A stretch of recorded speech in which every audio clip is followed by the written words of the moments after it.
Good morning, everyone, and a very warm welcome to all our TESD members, their clients, as well as our TESD, CIFSA, and CEA Exco delegates, and our colleagues from the Cape's Provident Fund joining us today. It's really wonderful to see such a great participation again for part 2 of our webinar on the foreign nationals, the do's and don'ts around employment and compliance. Then a very special welcome back to you, Natalie, from Global Business Solutions, who hardly needs an introduction. Natalie, it's always such a pleasure to have you with us. Your knowledge, energy, and practical insights make these sessions so valuable for our members. We're really looking forward to hearing your expertise and guidance again today. Then just a quick reminder, we'll handle all the questions and answers at the end of the session. Please feel free to drop your questions in the chat box and not in the Q&A. Please, otherwise I won't be able to see it and to direct it to Natalie to answer the questions. So use only the chat box. The recording and slides will be shared by Krista shortly after the webinar for your perusal, and it will also be available on our website within 24 hours. Thank you all for being here and for making time to engage with us this morning. Over to you, Natalie. Thank you so much, Lisa, and good morning, everybody. It's a pleasure to be back with you again. Thank you, too, for the great feedback. I'm glad that we were able to add some value. And in fact, there were several questions which were posed in part 1, which I committed to answering today, and I will do that, as well as some of the others that came through via email after the session, which I thought would probably be of interest to some of you as well. So we're going to start this morning by really just tackling some of those questions that were raised the last time and making sure that we're all comfy with those answers. And then what also came through, which I thought to address this week, is the issue of general work permits. So not all general work permits are the same. And so sometimes I think we make the mistake of accepting a work permit, assuming that general work permit by its name means I can do anything. But in fact, there are different categories of work permits, and we need to understand what those are and also what some of the red flags are so that you can be aware of the potential of a fraudulently obtained or even a fraudulent document. There were also a lot of questions around asylum seekers. We know that we've got many asylum seekers within South Africa. So just to understand their status, particularly around employment and, of course, their rights. We're going to talk about workplace raids and what to do should that happen. And then just to retouch on the misconduct versus incapacity in terms of the process of how to deal with foreign nationals who are not able to be employed. So we'll start off, and once again, just apologies, I've got a bit of a croaky voice, hopefully not too damaging on the ears. We've got the questions from part 1. So one of the main questions that we get asked a lot is whether all Zimbabweans are covered under the ZEP, and they're not. So there were, in fact, only 178,000 Zimbabwean exemption permits issued by the Department of Home Affairs, and that would have been issued in the period between 2017 and 2021 when they eventually expired. It is a unique permit. It was for very specific reasons, and so it is not possible for anyone to have applied for this or to have been granted it at a later stage. Now, what I've just put on the slides, and as Lisa pointed out, you'll get a copy of them. So I've put a lot of detail in the slides. We're not necessarily going to go through every slide, but I just thought for your reference beyond today's session. But you'll see on the left-hand side is an example of an accurate, genuine ZEP, and they will all have expired on the 31st of December 2021. But of course, remembering that they have had a series of exemptions, specific exemptions for the ZEP, and there is a current exemption, which means that somebody who has this permit in their passport, even though the visa expiry date says the 31st of December 2021, they're entitled to continue living and working freely in South Africa until the 28th of May 2027. What I wanted to show you is on the right-hand side is a copy of a document. I've obviously depersonalized it. This was shared with me by one of our clients who had 4 employees present them with passports with what looks like ZEPs in the passport. I can only assume it's been fraudulently obtained by payment to an unscrupulous Home Affairs officer. But what is very clear is that it is false, because if you have a look, it says that it is a Zimbabwean exemption permit and that it expires on the 31st of December 2027. It also, in terms of its reference number there, which I've highlighted in green, it speaks to 2022. So please realize that anybody who presents you with a ZEP that has a date beyond the 21st, 2021, is in fact fraudulently obtained or false. So there's no possibility for somebody to have received a ZEP beyond that. The other question we got asked is whether a waiver is a work permit. And no, a waiver is not a work permit. A waiver is essentially a permission from the Department of Home Affairs to waive a condition associated with one of the permits. So it does not grant the right to work, but it allows the applicant to make an application for a work permit. So typically a waiver would be applied for in things like getting, if there's been difficulty getting a police clearance, a SACWA evaluation. We know at the moment there's a huge backlog at SACWA, which can unfairly and unduly delay application processes. It can be and is often used, including for Zimbabweans, where theoretically, if you wanted to apply for a permit to work in South Africa, you should have to go back to your country of origin to make that application. You don't get you shouldn't be making those applications from in country. So many of those that are speaking about getting a Zimbabwean waiver, what that is the government is part of the process where the government is trying to help, particularly those who may have had ZEPs or general work permits in the past, to make it easier for them to regularize their stay. So those waivers don't mean that you can continue to employ them. What it means is they've been granted specific conditions which say they can apply for a general work permit, but they probably don't need to get a certified copy of their qualifications from Zimbabwe, or a police clearance from Zimbabwe, or to go back to Zimbabwe to make an application. So please just be very cautious when somebody says to you, well, I've got a waiver, I can work. It doesn't mean that they can work. So can anyone apply for a waiver? So yeah, well, no, in the sense that you have to be legal, okay? So you can't go there as an undocumented illegal foreigner and now apply for a waiver. It is there for those who have been legitimately in the country, so they've previously been here on a study permit, a spousal visa, a work visa, a ZEP, whatever it is. And what they're doing is they're now trying to regularize their stay by applying for a new permit, and they therefore are seeking a waiver to some of the conditions. Those individuals are likely to come to you as an employer to ask for your support. Part of the waivers that many of those who are working are asking for is the waiver on the general work permit from having to get clearance from the Department of Labor to say that nobody else, can do this job. What they'll ask you for then is for a letter explaining their employment, the circumstances, why you want them to stay. They'll be asked for things like copies of passports, probably ask for copies of the CV and employment contracts, and they may even ask you for information about the company. I have had situations where clients have been asked by the employee to provide copies of CIPC documents and ID documents of directors and things. I would caution against giving those out. Of course, if it's part of the process that the department requires, invite them to engage with you directly. I wouldn't be issuing out those sorts of documents to an employee to take on your behalf. Be aware, of course, that in that process, you are raising the flag that says, I have this employee in my employ, and especially if there's any concern around their legal status.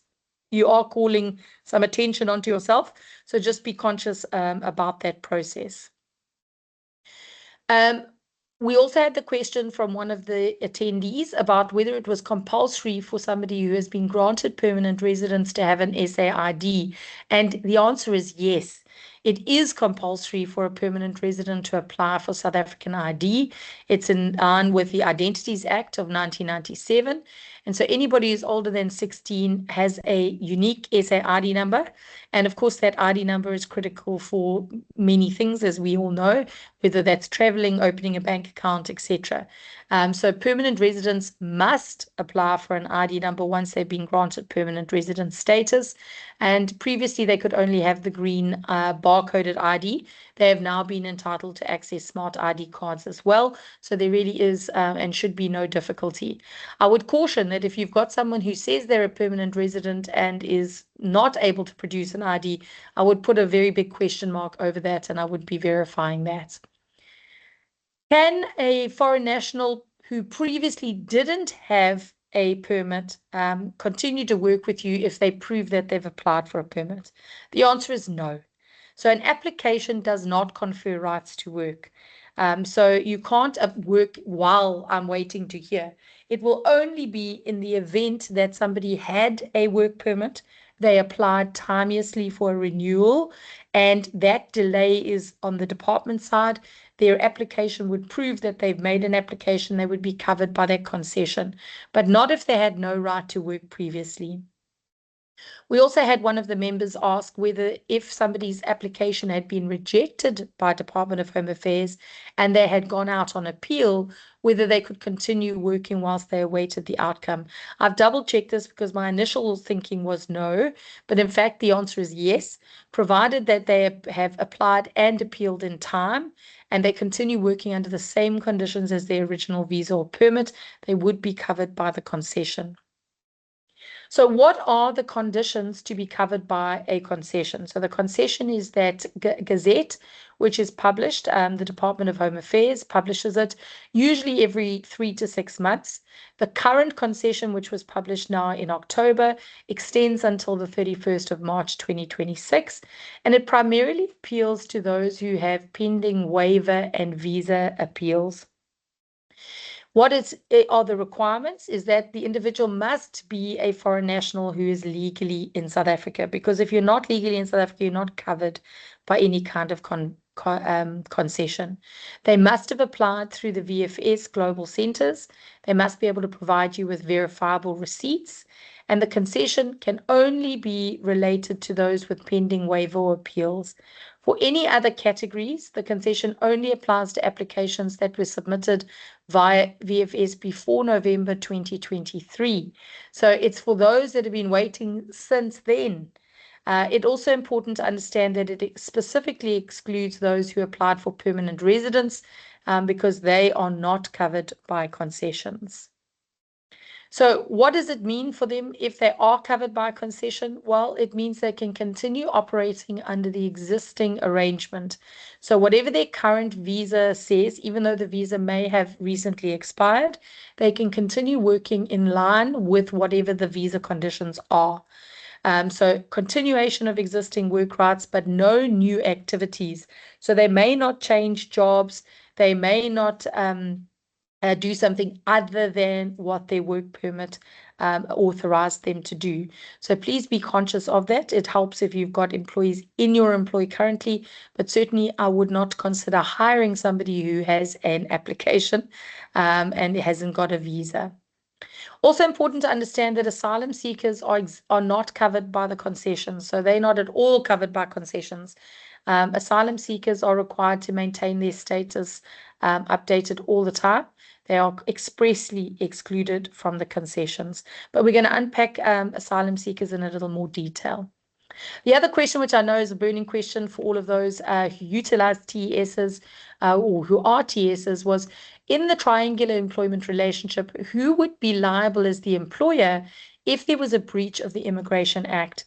So I've engaged across the board, including with Johnny Goldberg, and we're very clear that the deeming provision, in the sense that after the 3 months, there's joint and several liability between the TES and the client, only relates to labor legislation, so not to the Immigration Act.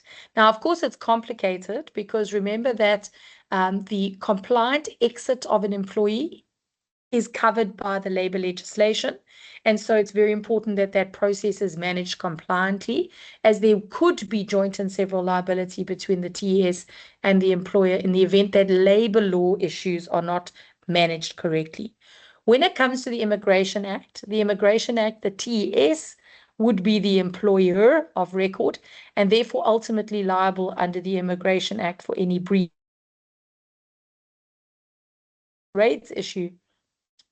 If the individuals are on your premises and they are performing work on site, you in the initial raid and the initial instance will be deemed, inverted commas, by the Department of Labor, Department of Home Affairs, and SAPS as the employer, and you would have to answer the questions. Of course, through the process of investigation, you would be able to, show that you're working with a TES, and like anything else, would have to show due diligence. So once again, I think the most important advice I can give you is to make sure that you're working with a compliant TES, preferably one who is a member of a professional association like CA, TSD, because they do go through compliance checks.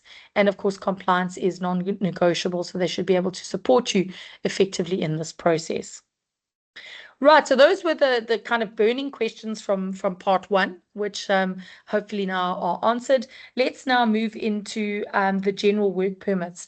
As mentioned, I had a couple of individuals reach out to me post the last session asking for some guidance around some of their own unique situations. It was at that point that it became very clear that there is still a lot of uncertainty in the market around what work permits are, what they look like, and what they mean, because they're not all the same.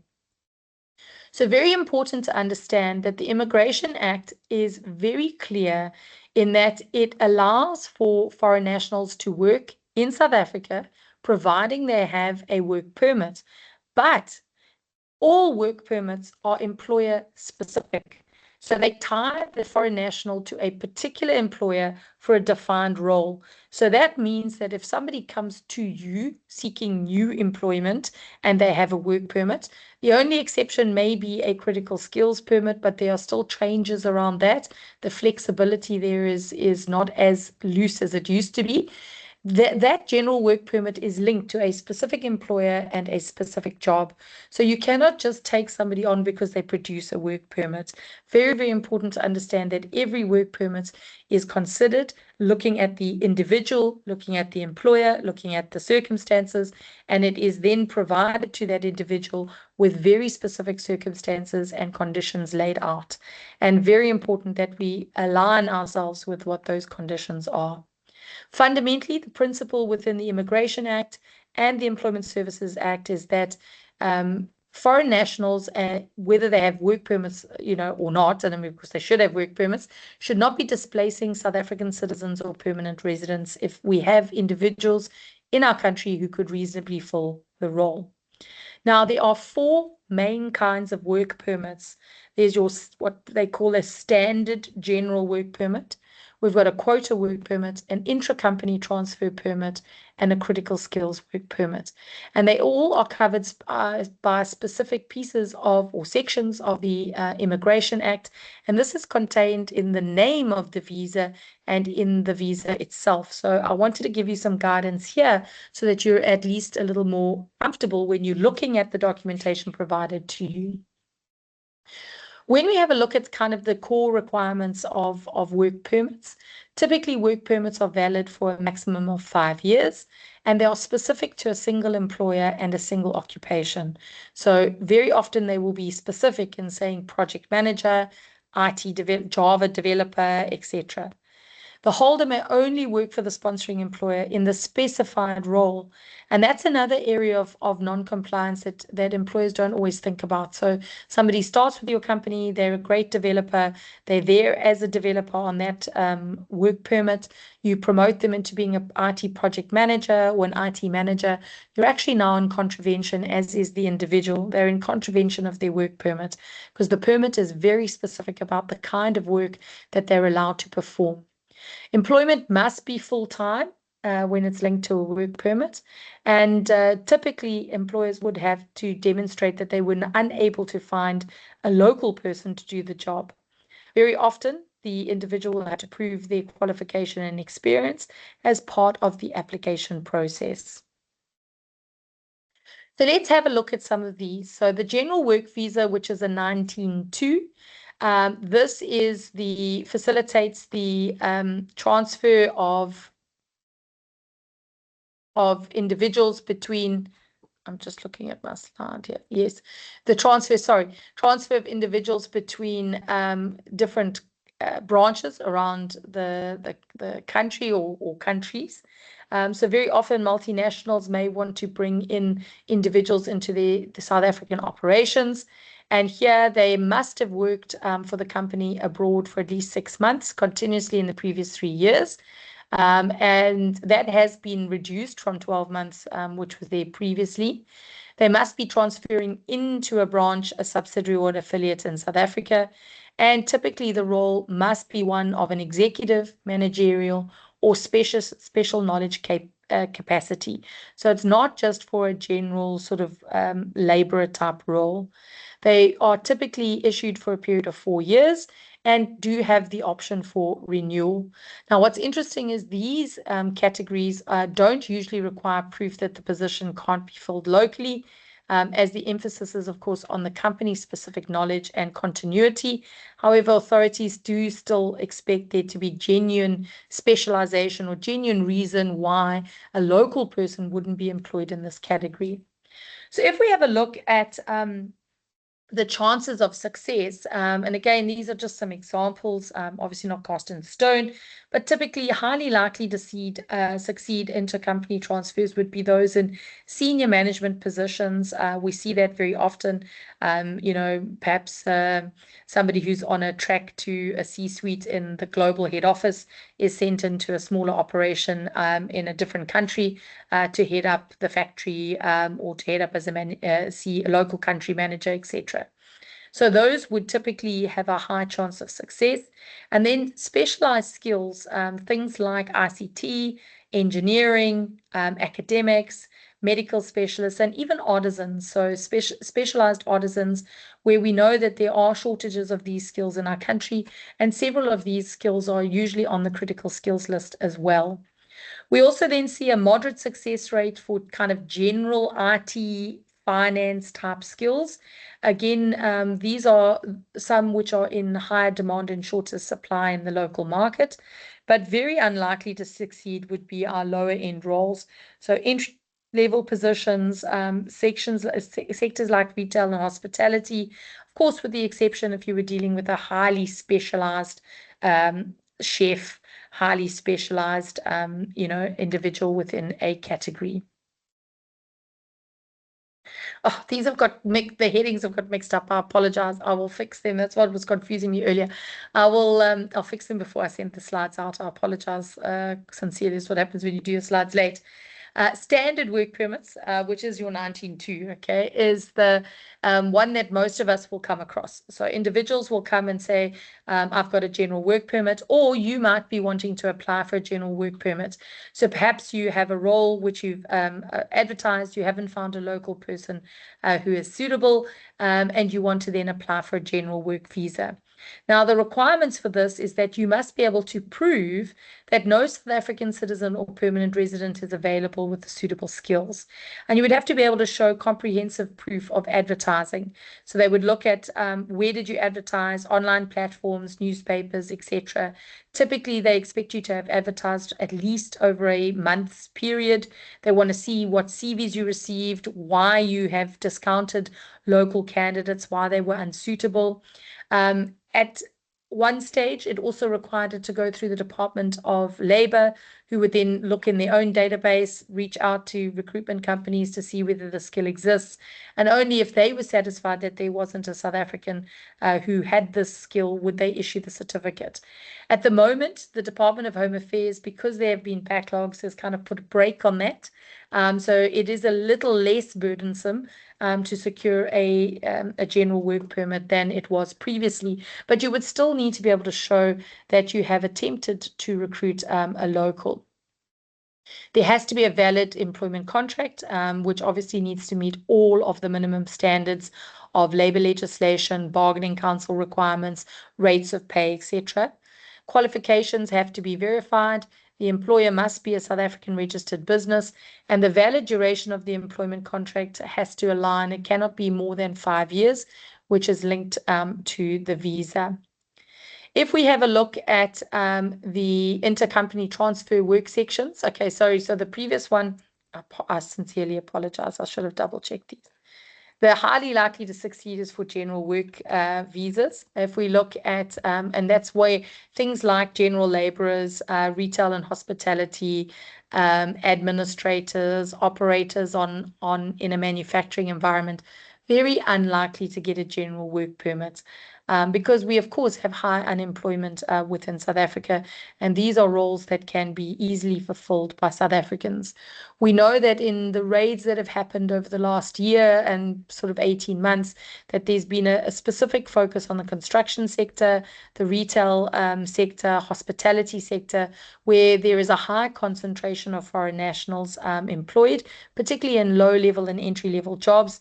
And these are the ones that the Department of Labor specifically is unhappy that individuals are being employed above a South African when we have such high unemployment. If we look at the intracompany transfers here, executive capacity would be things like regional directors, country managers, as I mentioned, managerial capacity, and then specialized knowledge, very often technical specialists or those with very specialized product knowledge. Financial auditors, if we're dealing with multinationals with complex financial environments. And again, there are some guidelines here around strong applications versus weak applications. We see intracompany transfers used quite a lot where somebody might be commissioning new machinery in the country, perhaps rolling out a new product line, deploying a new IT system. Those are very often where we'll see project teams coming in on intracompany transfer work visas. Critical skills work visas. This is a very unique category of work permit. And to qualify for a critical or skills application, you must be qualified and seeking employment within one of the defined critical skills. So the critical skills list is gazetted. It's updated usually every 2 years. The last one was updated at the end of 2023. With some tweaks in the beginning of 2024 to add in some additional medical roles. But there is the process at the moment underway where they're reviewing the list, and it is anticipated that a new list will be published in the early part of next year. So to qualify for a critical skills visa, the qualification or occupation must appear on the current critical skills list. Qualifications have to be evaluated by SAQA. Typically, these are high-end, high-skilled individuals, and they usually have to be able to prove at least 5 years work experience within the profession.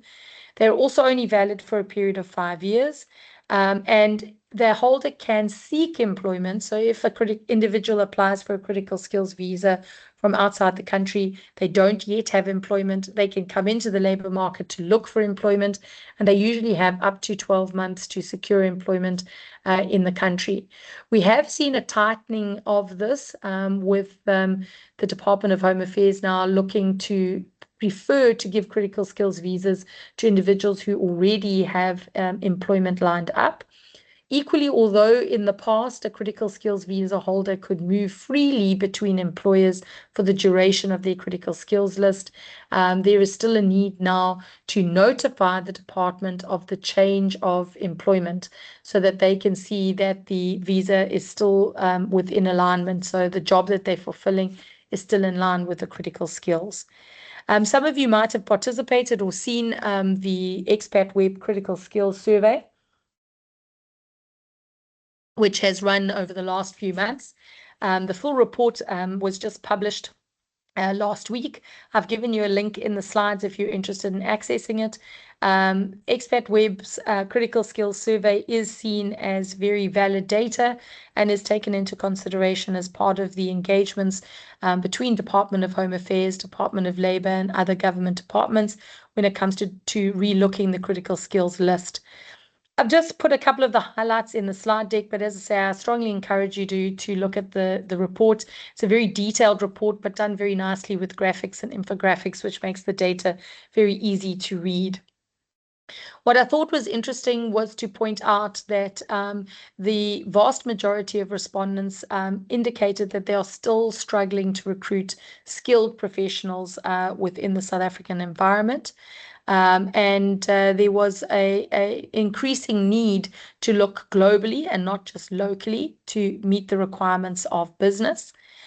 Good to see that those who participated in the Trusted Employer Scheme, so TES, not to be confused with Temporary Employment Service Provider, have seen an improved processing timelines and experience through the Trusted Employer Scheme.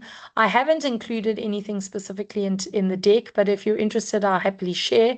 But for employers who regularly require work permits of any kinds, it is definitely worthwhile to consider participating in the Trusted Employer Scheme. A new window for applications to be considered as a trusted employer has just opened, and you can find more information again, Trusted Source Expat Web. If we look at the top 10 occupations, which were deemed as part of the survey to be the most difficult to recruit in South Africa, we can see that engineers, artisans, unsurprisingly, high up on that list. ICT and senior financial execs also. Foreign language speakers, which makes sense. We're seeing a lot of call center and obviously multinational business. And unsurprisingly, things like healthcare professionals, science professionals, science, technology, engineering, and maths teachers. And then we saw also from a managerial point of view, and interesting in the media and marketing space too. Now, if you're interested, if you go into the report, each one of those is broken down further with further deliberations around the level of scarcity, the specific kinds of engineers, for example, which are harder to find than others. So really interesting document, which I suggest you go and have a look at. Some of the report also deals with some of the challenges. And again, we've seen this, and I think some of you may have experienced this yourself, is that there is difficulty in accessing suitably qualified and experienced technical, especially technical skills. And then, of course, the processes around trying to secure work visas, the timelines associated become very, very challenging. And this is creating, of course, blockages, not only operational capacity, but also in creating, economically friendly foreign direct investment. They also had a look at what are the most onerous factors in obtaining visas. And it was interesting to see 2024 to 2025. There are some areas of improvement. So we saw SAQA, for example, and professional registration dropping to being less of a barrier. But I think that is largely due to the fact that we currently have a waiver in place. So Department of Home Affairs has realized that a lot of their backlog links to the fact that they are having difficulties, as are applicants, in getting verification through SAQA and through professional registration bodies. So, confirming engineering memberships, etc., professional engineering. So that has dropped. But we can see that the VFS centers and South African embassies abroad have become more and more of a challenge. And then, of course, occupations not being on the skills list is also an issue. We know that very often they're ones that don't necessarily seem like they're very highly skilled or highly qualified, and yet those are ones we're struggling to find most. And so it was very important that the survey is updated regularly so that we can get that information into the system and hopefully those onto the list. If we look at the section 19.5, and I just want to remind everybody, please have a look when somebody presents you with a general work permit. Don't just look at general work permit because it won't say quota permit. It'll say a general work permit 19.5. Double check what they're presenting with you and does it make sense? Okay. We had somebody who showed us a permit for what was essentially a farm laborer, and yet it was a critical skills permit. It was a 19.4. It's not correct. So either it's fraudulent or he's bought it from someone, or someone who didn't know what they were doing has put in fraudulent documents on their behalf. But a 19.4 is a critical skills permit. It's not going to be given to a farm laborer. So we need to just be mindful of these sorts of things when we are verifying and not just take the document at face value. So the quota work visa is an interesting one. So it's a category which is allowed for within the Act, but it's not one that is used very often. So the quota work visas are where there are restrictions placed on the number of these visas that could be issued. They usually are very small and specific, and they often are related to specific, often our SADC colleagues or countries, fellow countries, and specific professional categories. So ZEPs, for example, is a special scheme which would fall under the quota work visa provision within the Act. We also have the Lesotho exemption permits. Some of you may have seen those. They follow a very similar route to the ZEPs. They've also had extensions. The majority of LEPs ended in 2022, expired, and they are also covered by the extensions like ZEPs.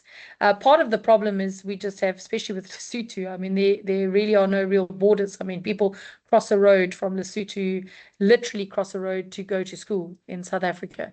And so these sorts of quota permits have been issued after the fact by government trying to regularize employment.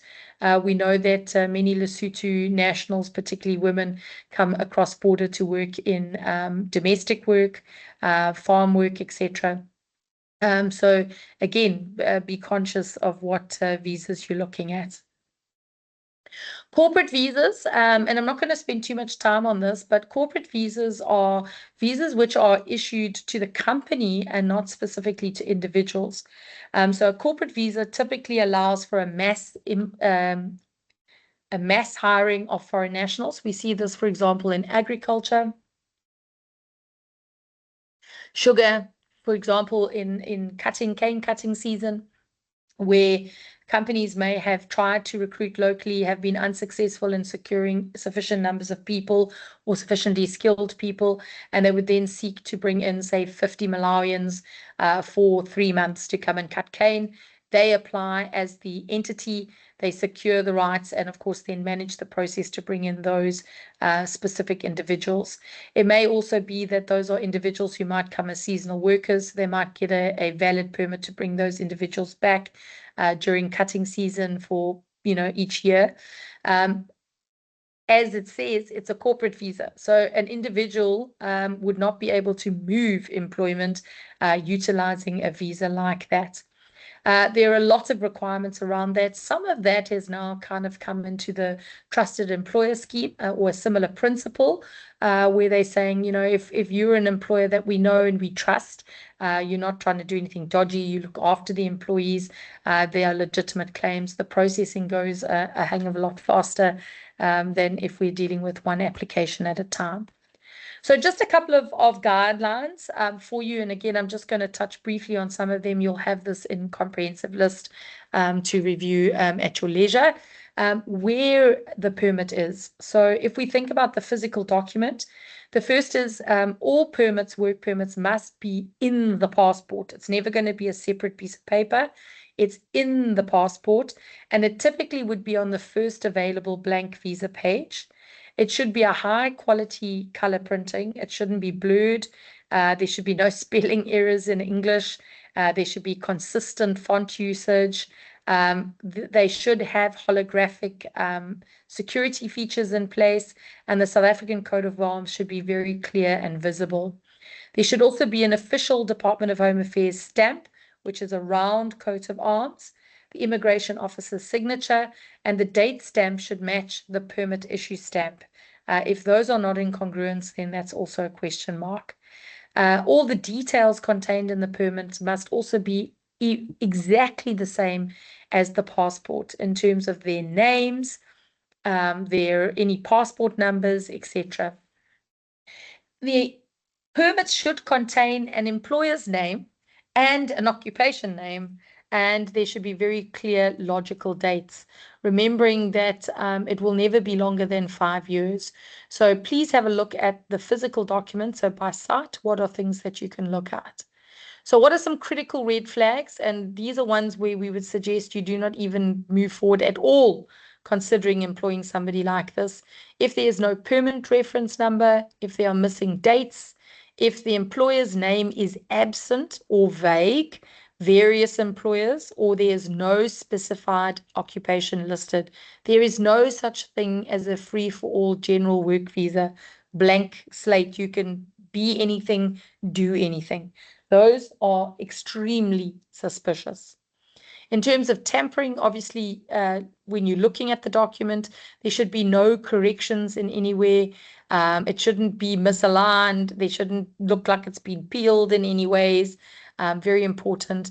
And then obviously just looking at whether there are any inconsistencies in the font, which could imply that perhaps there has been some manipulation to the document. So please do have a look at it. And any of these would be do not proceed. Obviously, the wrong visa type, as I mentioned earlier. So if the type of visa they've got, a 19-4, which is a critical skills visa, and you're talking about a general laborer, that is very, very dodgy, because they would never have been issued that. Obviously, they can't work under a visitor's visa or a study visa unless it has work authorization. So certain study visas will have work authorization, noting that you cannot work more than 20 hours in a week. And they cannot work like in their holidays, at any length. There are minimum and maximum times for working if you're here on a study visa. And then any tourist visa of any kind, you may not work. Obviously, expiry dates are important to check, and that there's no evidence of a renewal application. So renewal applications should be covered by what we call a Section 11 permit, which confirms that they have applied for a different permit or a different right to remain. And then, of course, any other suspicious looking stuff. If we look at some of the amber flags, so these are not necessarily a no-go, but they should be a caution to have a look and do some more homework. If permits are issued at border posts rather than through VFS, very, very, very rare for it to happen for a work visa. So everything should be managed through the VFS centers. It's very unlikely that a work permit would be issued for 3 to 6 months, for example. They typically would be at least a year, and possibly, as we said, as much as 5 years. You would expect to see specific occupation and not generics. And of course, the employer name should align with the employer. It is possible to apply for a change of employment, but it would require a Section 11 to change a condition of the visa. Processing anomalies also, if people are claiming to be senior engineers and they're 24 years old, if their qualifications don't align with the occupation, that is also very unlikely to have secured them a work permit. So if I am got an engineering degree, but I'm an artist. Yeah, I've got an engineering degree, and I've been issued a permit as an IT developer. That sort of thing is unlikely. And then documentation gaps, obviously, if they can't produce the documents. So what is a Section 11.2? So a Section 11.2 permit is really where if I want to change any of the conditions in my passport, so in my visa, so I've got a work permit, even a critical skills, I've got a critical skills permit. I now want to change employers. I need to then ask for permission through a Section 11 to change the conditions, and they would then update my visa accordingly. So it's usually handwritten or stamped, and it will have Section 11.2 clearly marked on it. And it will include specifically the fact that the individual can stay in South Africa until the outcome of the application. And it would also indicate whether or not they have the right to continue working in that time. Section 11.2s are typically valid for 3 months, and they can be renewed. So an employee's work permit is expiring, or they're changing employers. I'm sorry, I just got to get a throat sweet. And they've applied for a new permit. The Section 11.2 would allow them to remain legally and continue working while waiting the decision. The permit, of course, is only as good as the application. So if the application is rejected, then the permit becomes invalid and the employee would have to cease working. What are we looking out for in the section 11.2? Well, it should specify specifically, explicitly, they may continue working for whoever it is. Sorry, 1 second.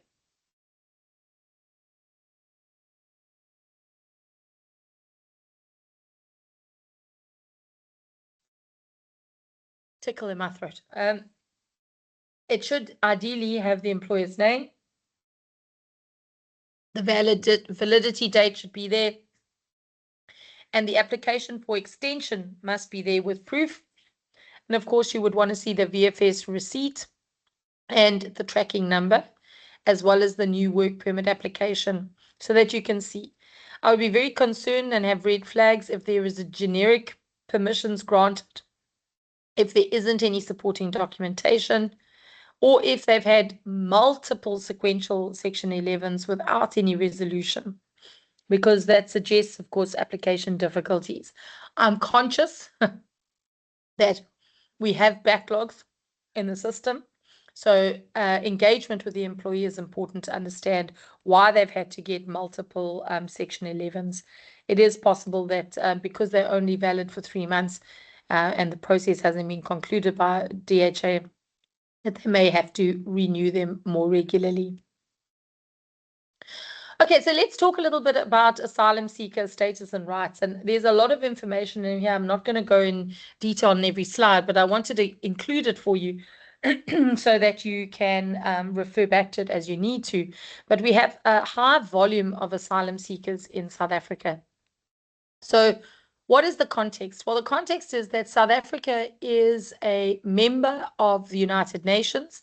And as a member of the United Nations, we have signed specific international instruments, which include the 1951 UN Convention on the Status of Refugees, as well as the 1967 protocol relating to that, and the 1969 Convention governing refugee problems in Africa. And those place specific obligations on us as a member country that we in essence can't turn away asylum seekers. We cannot turn them away. We have to consider the merits of each case. We, of course, also have our own governance structures and legal frameworks, our constitution, for example. And we've seen recently the sort of spike again in the xenophobic issues, blocking clinics, and now talking about blocking schools. In fact, in Section 27, access to healthcare and education, etc., basic services, is a constitutional right which protects even non-South Africans who are in the country, either as refugees and, in fact, even as undocumented. We also have the Refugees Act, the Amendment Act, and the Refugees Regulations, which have been updated over time. And those govern the protocols as to how someone may be considered for refugee status. So asylum seeker is sort of stage 1, where I present myself and I say that I am seeking asylum. I have to be considered in terms of my asylum seeking status initially, and then also to be considered as to whether or not I should be granted refugee status. And I want to just differentiate between those two right up front, and then talk about asylum seekers, because those are ones that we deal with quite a lot. I thought it'd be interesting also to think about and investigate where the majority of our asylum seekers come from. So if we're talking about asylum seekers, we're talking about Section 22 permit holders. That's in terms of the Immigration Act. And recognized refugees are under Section 24. These are stats, the latest I could find, which is as at the end of last year, we had 92,657 asylum seekers in the system, although one might argue there are many more of those. And we have just over 62,500 recognized refugees in South Africa.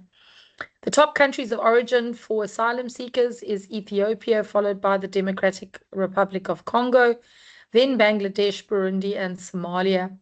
It's interesting because Bangladesh is one of those where there are a lot of questions raised as to the legitimacy of their asylum claims. You can't seek asylum for economic reasons. So I can't come and say I can't find a job in my own country. It's really difficult, and therefore I'm coming here. So asylum needs to be related to persecution and safety, usually related to religion, politics, genocide, those sorts of things.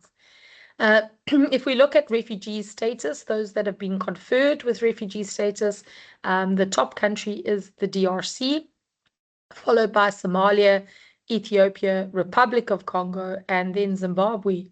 Those who got refugee status from Zimbabwe were largely in the early 2000s.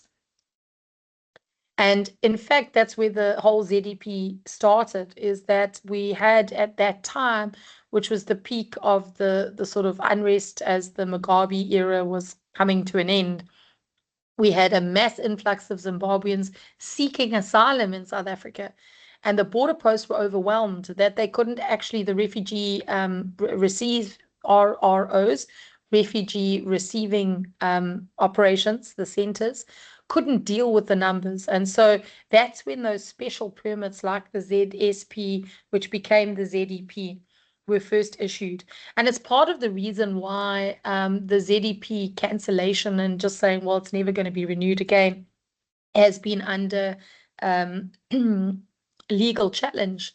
Because the argument from many of those your ZDPs is that had they been processed correctly when they first came, they would have been conferred refugee status. And once you are a refugee in South Africa, you have the right to live and work freely in South Africa. So yeah, there's a lot of complexity around that. In 2024, about 12% of the asylum seeker applications were approved. So many are rejected. Many are rejected because I think people touch them a chance. So there's actually quite a small rate of success. Those that have relatively high rates of success are those who come from Somalia, DRC, Burundi, South Sudan, and certain Ethiopians. And again, that's because there's active conflict in their countries. And so it's very clear that they meet the requirements for asylum. Those that have a much lower success rate, of course, are people from Bangladesh, because they're it's very difficult for them to prove. Largely they're coming here for economic reasons.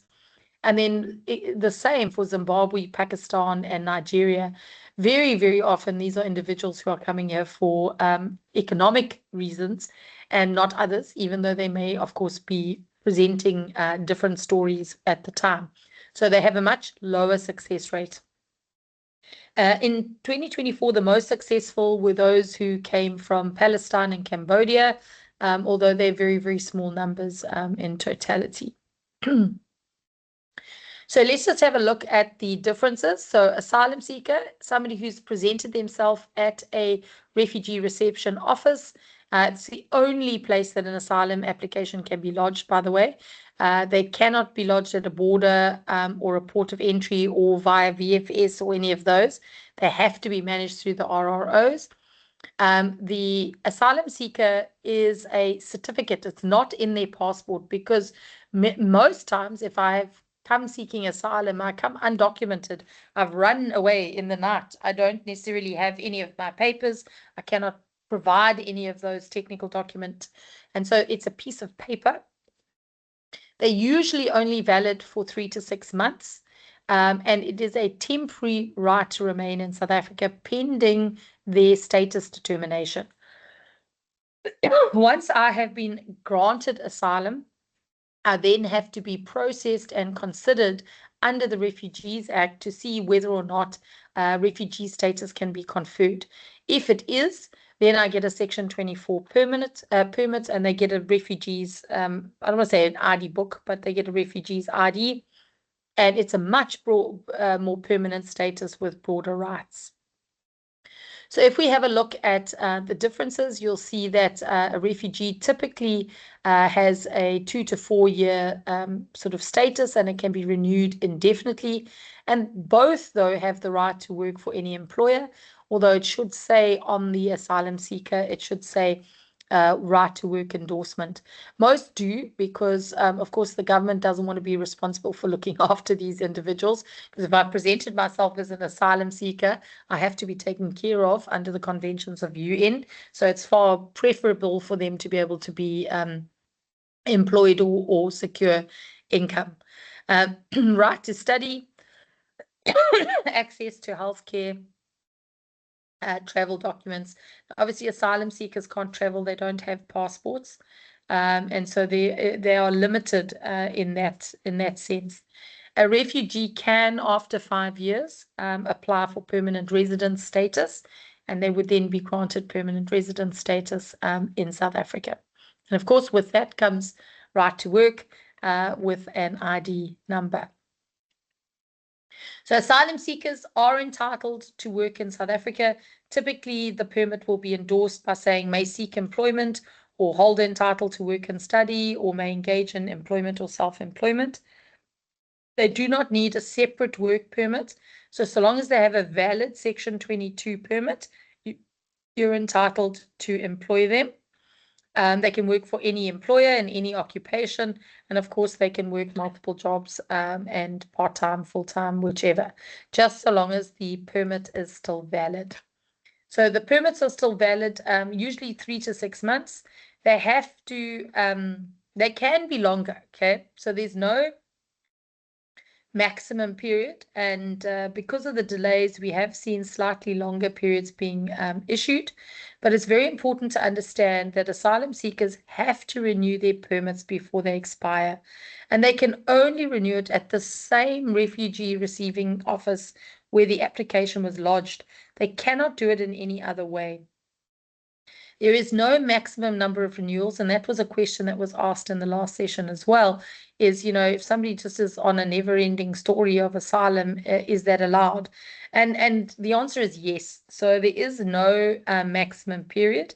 And in fact, we have a history of some with 10 to 15 years of asylum seeker status, which they've just consistently renewed. But the backlogs are enormous. Asylum seekers are not covered by the blanket concession. So very important not to be befuddled by someone who says, oh, no, I'm covered by that, even though my asylum seeker certificate has expired. That has to remain valid. If it's not valid, they're not allowed to work for you. So please be wary if you hear the following from them. COVID extensions apply. So there was a period of time from the beginning of 2020 until the end of 2021 where asylum seekers were given a concession. And that is because traveling was, of course, difficult and we were limiting contact. So they didn't want people standing in queues at the receiving centers. It's also not true that all immigration delays get automatic extension, okay? Only specific programs do, like the ZEP or those who have a Section 1112 in progress. Asylum seekers are expressly excluded. There is no grace period for Section 22 renewals. They have to apply before the expiry of their current one, and they have to apply regardless of how long they've been waiting. They still have to go through the process. If the refugee receiving office has closed down, and some have, it doesn't mean that their permits are automatically extended. They would have to seek an alternative, and they would have to be guided there through the Department of Home Affairs. Fraud, of course, also is a big issue. They're not allowed to continue to extend their permit without visiting a refugee receiving office. Interesting for you also to note, so asylum seekers, like refugees and any other foreigners, are all covered by labor legislation, which means we must make sure that they are correctly contracted, they are fairly paid and treated. Workers' compensation, asylum seekers are covered under workmen's compensation, just the same as any other employees. But interestingly enough, they are not eligible for UIF. So we shouldn't be deducting UIF contributions from asylum seekers. Once they've obtained refugee status, eligibility may change. Again, there is still a little bit of uncertainty there with UIF. Foreign nationals who are here on a work permit are contributing UIF, and may claim UIF. But remember, the difficulty there is the UIF systems. UIF systems rely on an ID number. So if you are sending data using eDex through your payroll every month, even though you're religiously sending information for foreign nationals, it's being dumped on the other side because the system cannot draw it in because it doesn't have a 13-digit ID number. If you want to make declarations for your foreign national employees, you have to do it using the U-filing system, which was changed under the COVID times to allow for a passport number. Please remember also that the U-filing system at the moment has got difficulties, so just maintain your records in case of non-compliance issues coming down the track later. Asylum seekers must still pay tax if they are in the country for longer than 183 days, and it's standard PAYE tax. And then the issue with medical aids, most medical aid schemes will cover asylum seekers, but there may be specific rules and there may be higher premiums. So just pay attention when we are onboarding, particularly asylum seekers, as they are of a temporary nature in our country. So we look at what to watch out for. So it should never be inserted in the passport. It's always a separate document. It should have a Department of Home Affairs letterhead and coat of arms. It should be done, it should be printed neatly and not blurred. We shouldn't see spelling errors or missing stamps. It should have a permit number that follows DHA conventions. We don't want to see long periods. Extremely long periods would call into question the validity of it. And of course, no alterations, specifically if these have been hand altered. The difficulty with an asylum seeker permit is you can't verify these online. They have to be verified by contacting the refugee receiving office directly. The contact number should be on the permit itself, and you can get a reference number. I am conscious that practically we send emails, we try and call, and they don't necessarily come back to us. But we should show due diligence, and please keep a record of your attempts to secure verification for that. So it's challenging to have individuals who are asylum seekers on our books because their permits expire every 3 to 6 months, and that's obviously going to create admin burden for yourself. We need to make sure that we're monitoring, and this should be for all foreign nationals, by the way, be very clear that contracts are aligned to the period of their permits, which makes it much, much easier for, exiting the relationship when the permit expires. We also need to diarize this because time flies. I mean, I can't believe we're nearly at the end of 2025 again. So you need to set reminders 30 days before expiry because those individuals will need to be reminded, and you need to document that process. We recommend that you have a clause within their contract that makes it their responsibility to maintain their Section 22 permit, and that they should be they're compelled to provide you with an update as soon as it is renewed, or of course any failure to renew it is also reported to you. The contract should stipulate that they understand that failure to maintain a valid status will result in suspension and potentially termination, and that they have the responsibility to ensure timely renewal. You should have a temporary suspension policy in place. So if the permit expires, you suspend without pay. Well, it says with or without, of course, per your policy, but I would recommend without. That you require proof of renewal, and that you allow reasonable time for renewal, and that if they are unable to renew, that obviously then termination may take place in line with contractual clauses, and of course the incapacity process. You must keep all documentation on file, and please document processes that you've undergone in terms of incapacity, but also in terms of verification, so that if there are questions from an immigration perspective, they can be answered. If there are questions from a labor law perspective, they can be answered as well. Right, so let's now dive into the workplace raids, which unfortunately do happen and have been happening with increasing frequency. And it's important to be prepared in the event that it takes place. So let's just look first at the role players. So who are the role players? So of course, primary role player will be the Department of Home Affairs. Their role is to ensure that, the immigration landscape and immigration laws are administered and managed effectively. And primarily they do that through the issuing of visas and work permits and monitoring, of course, the compliant usage of those permits and visas. They get involved from a workplace rates perspective, in the sense that they are wanting to ensure that any foreigners in South Africa have the right to work and have the necessary documents. And so they can do inspections and audits at any time to verify the legal status of said foreign employees. They, of course, are operating primarily under the Immigration Act, which governs how people are allowed to enter our country, how they may remain in our country, and how they may operate specifically from an employment perspective. Another key role plays the Department of Labor. So Department of Labor is the custodian, of course, of all the labor legislation and regulation, and that includes the regulation of employment of foreign nationals. The Employment Services Act covers part and parcel of their role too.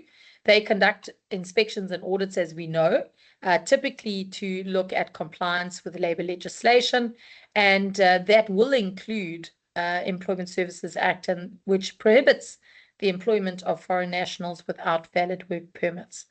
They work very closely together with DHA, specifically around verifying the legal status of employees, foreign employees, and benchmarking certificates for work visas. So benchmarking certificates are those which I mentioned earlier, is that if we are seeking a general work permit in particular, Department of Employment and Labor is called on to give feedback to Department of Home Affairs to say, do they agree that we have a shortage of this kind of skill, or that the employer wouldn't have been able to find a local person to do the job. And then finally, when it comes to raids in particular, the third party involved is SAPS, the South African Police Service. Their primary responsibility, of course, maintaining law and order. And they are partners in joint operations with DHA and DL when they go into a workplace, specifically looking at managing or identifying and apprehending illegal foreigners and or employers who have violated immigration and labor laws. Understanding that the violation of immigration laws in particular, but also labor laws, can render the employer with a criminal record. So they would conduct investigations, not specifically into the general foreign national employment, but we know, unfortunately, that we also have the dark side of this, which are issues around human trafficking, exploitation involving illegal foreign workers. And that's where SAPS would get involved very much in the process. So I don't want to bore you too much with the labor legislation and the immigration legislation, but I think it's important that we understand the context. So when we are thinking about a workplace raid and what might happen and what are the burdens from a legal perspective, what are my rights, we need to understand the context. Now, in the Immigration Act, in Section 41, it talks about identification. And any one of us, South African or not, when requested by an immigration officer or a police officer, must identify ourselves, either as a citizen, a permanent resident, or a foreigner. And if they are unsatisfied by our answer or our process, the Act allows for us to be interviewed by the immigration officer or the police officer about our status, etc. And we may even be taken into custody without a warrant to verify our status or our identity. So that gives the police permission, as it does immigration officers through DHA, the right to request employees to produce their identification. It also provides the obligation for us to cooperate in that process, and that they may interview and engage beyond simply having a look at the documents. And it may even give them the right to apprehend individuals and arrest them and take them off site. So very, very important to understand that that is legally enabled. Okay. If you assist someone to evade the process, you will also be guilty of an offense. So if we stop the discussion, if we don't allow them to access the premises, etc., to conduct this process, we are then potentially also going to be liable for an offense. Here's just an example, obviously depersonalized, of a search and seizure warrant. So this is generally what they will have if they turn up at your gate. And it is issued where you can see it says they've been intending to come through and look at a contravention of Section 49 of the Immigration Act. They would, of course, include the premises that they are coming to inspect. And what are they looking for? They are looking for undocumented foreign nationals who are employed. You therefore will see that they have the right to enter the premises, to approach the identified persons, and to request them to identify themselves by producing documents. They're also entitled to search through any data or data messaging and examine those. So again, they can ask to look at your payroll. They can ask to look at your employment records. They can interview any person found on the premises. They can examine anything on the premises, and they request from the person who is in control of such premises, or whose possession or under whose control is found, upon reasonable grounds, for any explanation or information pertaining to the documents, the people, etc. They also have the right to apprehend an illegal foreigner. So you can see that they have, if they produce this document, they have been given the right through a court of law to carry out this operation. And it is quite comprehensive what they are entitled to do. Now, what are the documents that you should be able to produce on request? So at any time, and this doesn't require a raid, the Department of Home Affairs can arrive, the Department of Employment and Labor can arrive. So if the Department of Employment and Labor arrives, we know that they have a right to ask us for employment contracts and EA1s and all those good things. Similarly, the Department of Home Affairs can ask to see the following. You should have, and if you don't have this, please make sure that you get this together. You should have on hand a certified copy of the foreign employee's passport reflecting their personal details. You should have a copy of the relevant visa or permanent residence permit. You have to have proof of the capacity in which the employee is employed. So again, their contract of employment, and it must be in line with their visa. So if they have a work-study visa, which allows them 20 hours of work, but they've got a full-time employment contract, you are in contravention. As I mentioned earlier, if they were granted right to work in South Africa as a developer and they are working as a project manager, that's in contravention. And then, of course, they would want to see a copy of the foreign employee's RP certificate, which would include their earnings and job description. So you need to be able to provide all of that documents easily if you were asked for them, and specifically if you were asked for them during a raid.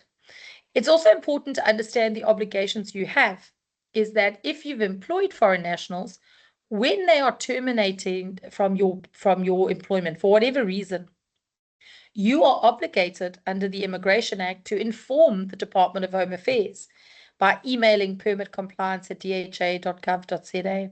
So you have to tell them this person with this permit was terminated from our employment on this date. Because the department is supposed to know at any time, where are those individuals working? And this is why a work permit is linked to a specific employer for a specific role, because that's the records that they would have, is that at any time, if they wanted to find that person, they would know where to go to find them at work. You have to inform the Department of Home Affairs of any breaches of the foreign national status, and you should maintain records of the foreign national employees for at least 2 years following their termination from employment. Department of Labor wants us to keep records for 3 years, so I would just keep records for 3 years as well. But just be aware that you should have all of these documents available on file. I just want to pick up the highlight sections from some of the sections of the Immigration Act so that you can understand the obligations and also the risks associated in the event that you have foreign nationals on your workplace site and you have a raid. So an employer is obligated in Section 38 of the Immigration Act to make a good faith effort to ascertain that no illegal foreigner is employed by him or her, or to ascertain the status or citizenship of those for whom he employs. So you can't just say, well, I didn't realize he wasn't South African. Every employee, you should be getting this information right up front and the documents up front.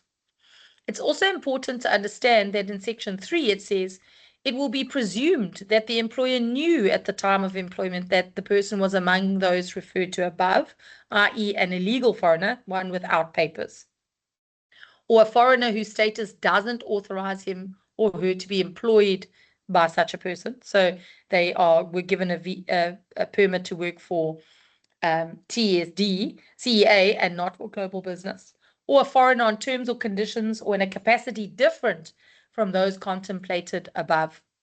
And again, that would be in line with their permit.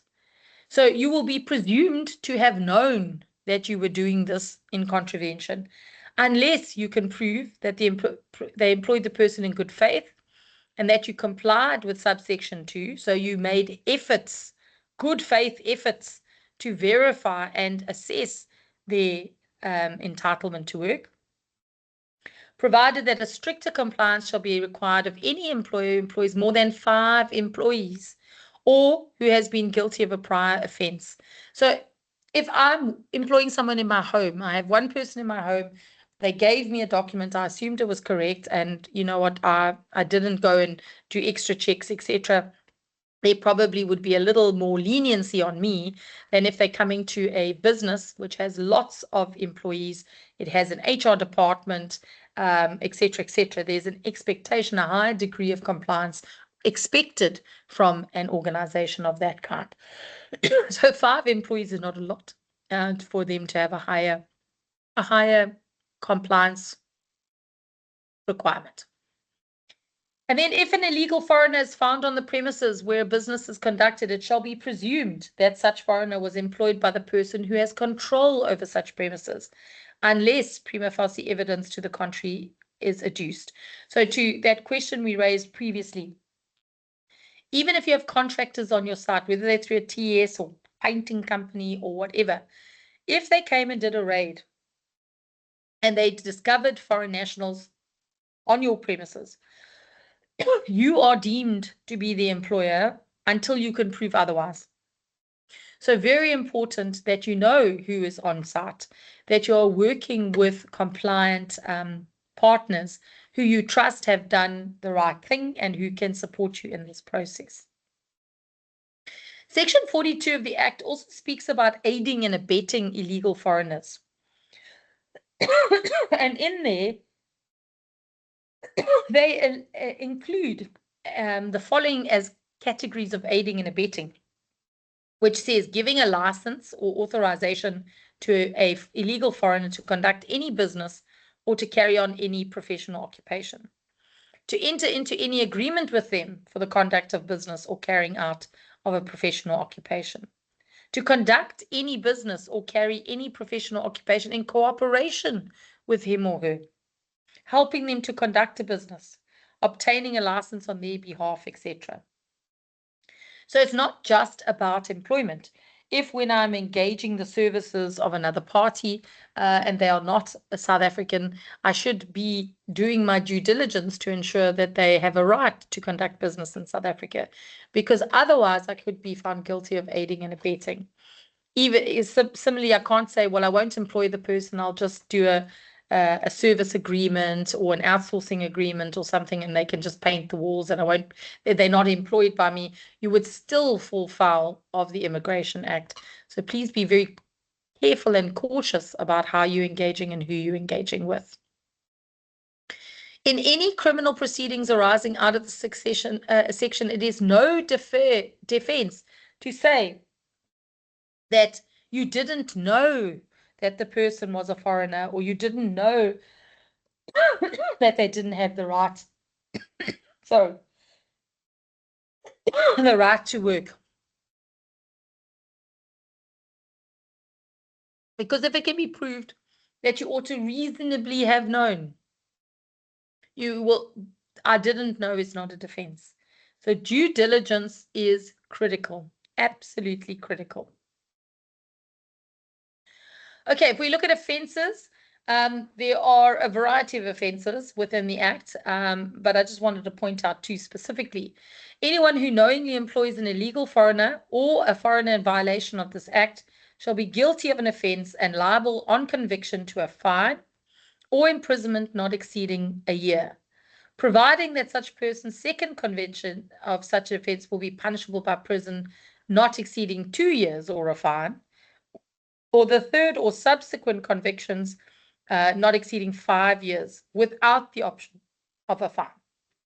Anyone failing to comply with one of the duties or obligations set out in sections 38 to 46 shall be guilty of an offence and liable on conviction to a fine or to imprisonment not exceeding 5 years.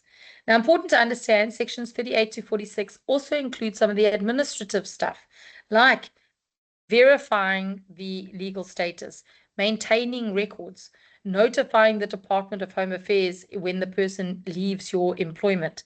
Please make sure that if you are going to hire foreign nationals, you are very, very clear and have a very clear and robust process in place for onboarding them, for monitoring their status throughout the duration of their employment, for exiting them correctly, because you will be liable at the end of the day if there are any holes in that process.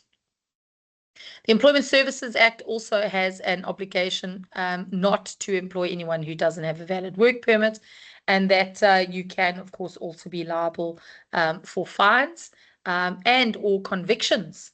It is a criminal act, so certainly not something that you want to mess around with. So let's now say they turned up at your premises. When are they allowed to make arrests?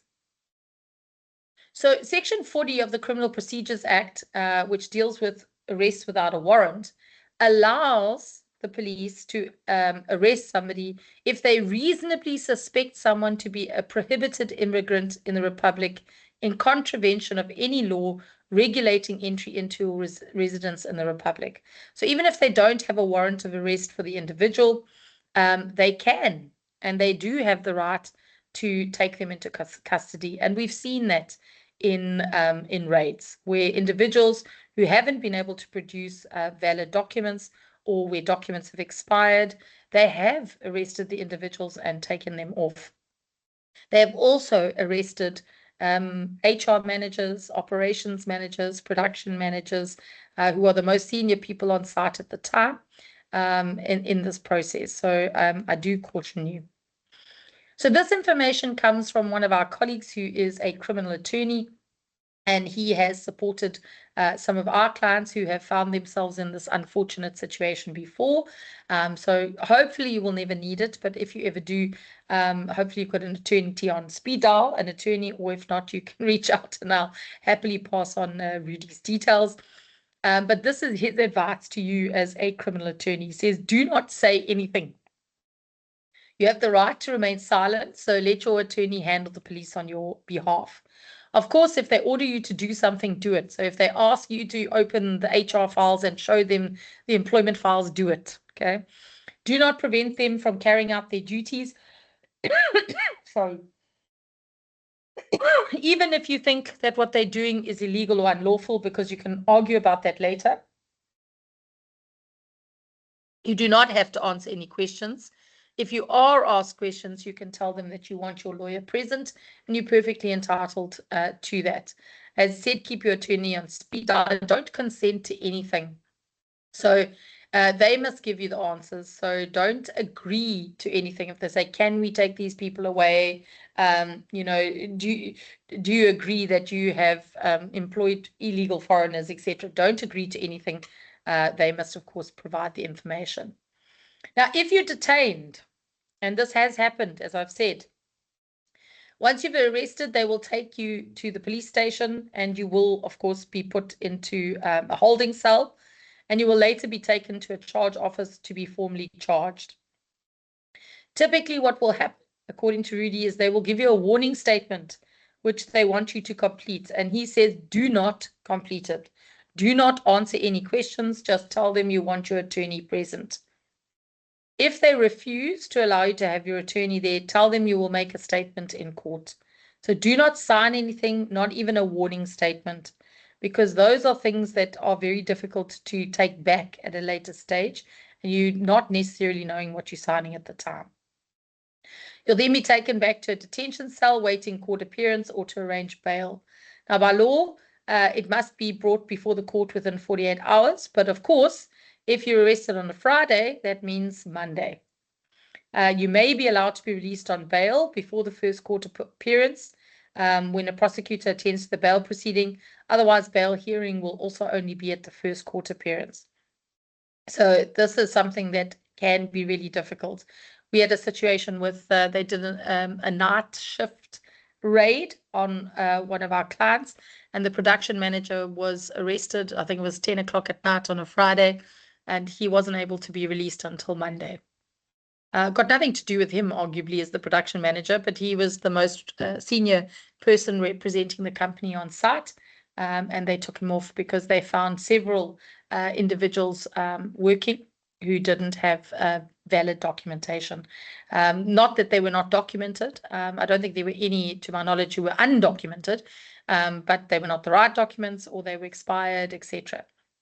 So please, please, please, if you're in HR, help your colleagues, making sure that everything is up to date.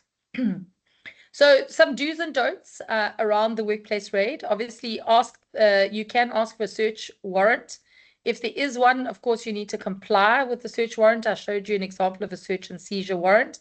And obviously, do call your attorney. If there isn't one, you can refuse them access. So if they don't have a right to be on site, you can refuse them access. If they force their way through, you can record it on your phone, but don't interfere with them. Allow them to do what they need to do. We can sort out the issues later, but make it clear that you don't consent to anything. Do not interfere with any arrests they make. Do not talk to any of the arrestees. If they need access to portions of the premises, they can break open, but don't consent. If the police instruct you to open, specifically state that you will assist in opening, but that you do not consent. And again, important so that you keep everything straight for the attorney to assist you later. Rudy's comments to us were that typically the police are not really after the employer. Okay, but of course, that depends on the number of illegal foreigners employed, and also whether those are individuals who are being mistreated. So if they're not being paid correctly, if they are not being treated correctly in terms of their labor law rights, then of course that's going to be a huge problem. Of course, if this is not the first time for you, they will not necessarily be lenient. In Rudy's experience, where the issues are minor and not, done with intent by whoever's been arrested, they typically can get the case dropped against the employer or divert the issue. But again, let's avoid that by making sure that we have all our ducks in a row when it comes to our employees, especially our foreign employees. Again, there are nuances around the workplace raids issues, and happily can guide you to Rudy's, who has been extremely helpful to several of our clients who have found themselves in difficulty. Right, then our final section really is around the termination and which path do we follow. So just a reminder, foreign nationals are included in our constitution, in our labor law in terms of protection, regardless of their status. It means even if they're an illegal foreigner, they don't have any papers at all, they are still covered by labor legislation. And that requires us as employers, even if we discover individuals have been employed for whatever reason without the right documentation or that their documentation has expired, that we cannot simply tell them to leave. We have to follow fair labor practice, specifically in regards to dismissals. They have the right to refer the matter to the CCMA or the bargaining council. And if you are found wanting in the process, you will never be ordered to reinstate the individual because, of course, that cannot happen. They cannot be reinstated if they do not have legal right to work. However, you can still find yourself having to pay compensation to the individual. And depending on the way in which they take the matter to the CCMA, if they are claiming unfair discrimination, then potentially there is an additional risk now with the Employment Equity Amendment Act, where if you had an unfair discrimination finding against you, that potentially could cost you your employment equity compliance certificate. So we must follow the process correctly. So I wanted to share just a couple of case studies which give some reference and some bearing. In this instance, Joel Satoli, who was a Zambian national, worked for spray system specialists. He'd worked there for almost 2 years, and he was dismissed in 2011. And he was dismissed because he was found not to have a valid work permit. The employer claimed when it was taken to the bargaining council that he'd been given 3 days to sort out his work permit issues, but because he hadn't done it, he was then dismissed. So the employer said, we gave him a chance. He wasn't able to get his permits together, and so we dismissed him. Satoli, the employee, however, argued that he'd been dismissed actually because he'd asked for protective clothing and that the employer refused him in obtaining the necessary, refused to assist him in obtaining the necessary permit. The CCMA arbitrator upheld the dismissal, finding that Satoli had rendered himself unemployable by failing to secure a work permit. And he concluded that Satoli had not, in fact, been dismissed, but had made himself unemployable. It later went on to the Labour Court, and the Labour Court found that the arbitrator had misconstrued the applicable legal principles and failed to properly consider the relevant material facts. The court determined that Satoli had indeed been dismissed, and that in their opinion, the dismissal was both substantively and procedurally unfair. As a result, spray system specialists were ordered to pay compensation to Satoli equivalent to 4 months' worth of wages, which had to be paid out a month from the date of judgment. So the CCMA was not correct in their ruling there because it wasn't a situation of rendering himself unemployable, but in fact had been a dismissal. The question was whether that dismissal had been managed correctly. Presumably, and I don't have all the obviously the practical details around this, one might argue that 3 days to sort out the work permit probably would have been considered unreasonable. So from a procedural perspective, whether they had incapacity hearings, etc.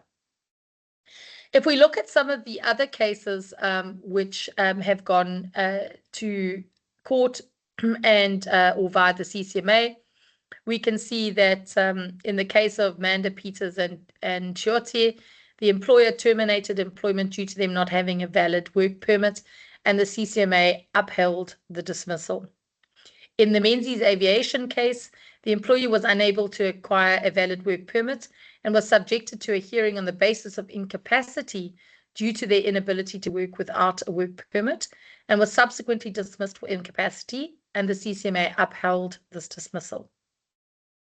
In the Leisure Hotels case, the employee was charged for failing to produce a valid work permit, and the CCMA held that it should have been treated as an operational requirement dismissal. So here, again, not misconduct. So simply, you can't be charged for not producing the document. it should have been managed through an incapacity proceeding. In the Westpac Lifestyle Vols case, it was for operational requirements. The Commissioner found that the definition of operational requirements in Section 213 of the LRA does not cater for dismissals of this nature. And so we need to go the incapacity route when it comes to a situation where an employee's visa has expired and they cannot secure a new one. So let's have a look. If we take into account the Labour Relations Act, the Code of Good Practice, what are we guided by? So incapacity proceedings are appropriate when work permits or visas have expired through oversight or administrative delay, or where the employee previously held valid documentation. There's no evidence of fraud or deliberate misrepresentation. And the issue is the employee cannot legally perform their duties because they don't have the documents which allow you to contract them for employment. So the incapacity relates to the employee's inability to meet an inherent requirement of the employment, namely legal authorization to work in South Africa under the Immigration Act. Misconduct, on the other hand, would be appropriate if the documents are fraudulent, if the employee knowingly submitted you false documents, or there was a deliberate misrepresentation during recruitment, the employee continued working knowing their documents were invalid without informing the employer. So here, again, it's about the circumstances and will require, like in any other situation, an investigation up front, a discussion with the employee up front to understand what are the unique circumstances of that individual's case so that you can follow the correct procedure to ensure that you protect yourself from any potential unfair dismissal claims at a later stage. So what should we consider? So obviously, the facts are really important. Go through the process in investigating. When did the documentation expire? Or is it a case that we've now discovered that there was fraud? Was the employee aware of the expiry of the invalidity? Have they taken reasonable steps to renew? Is there evidence of deliberate deception? And this is a difficult one because, unfortunately, there are individuals who have documentation they've paid for. Now the question mark, right? Well, if you paid for documentation, did you know that you were buying a document as opposed to getting it? It is possible that some individuals may have utilized an agent who they believed was a trusted agent who was going to assist them legally, and it turns out hasn't. But again, it's quite difficult to make that decision without proper investigation. So you need to look at the individual facts and to determine, is this a situation where simply, I mean, let's use the ZDP as an example. I know we've kicked the can down the road to May 2027. In those instances, those are individuals who have done nothing wrong, okay? They're probably great employees. Their permit is going to expire and they're probably unlikely to get another permit. So especially if they are not a skilled individual, they're very unlikely to secure a general work permit. So their natural exit is going to have to happen. That will be an incapacity proceeding. You could give them an opportunity to go away and try and secure alternate right to remain, alternate work rights. How long do you give them? You see, this again, I would suggest that at least 6 months before, so probably the beginning of 2027, we should be starting to have these conversations with the ZDPs because they need to go through a process to apply for something else. So we can show that we've given reasonable time for the individual to attempt to secure an alternate right to remain. If they're unable to do that, then of course we can come to the end of the road with an incapacity. Similar to if somebody became ill or injured and they were laid off for a period of time because they couldn't do the work.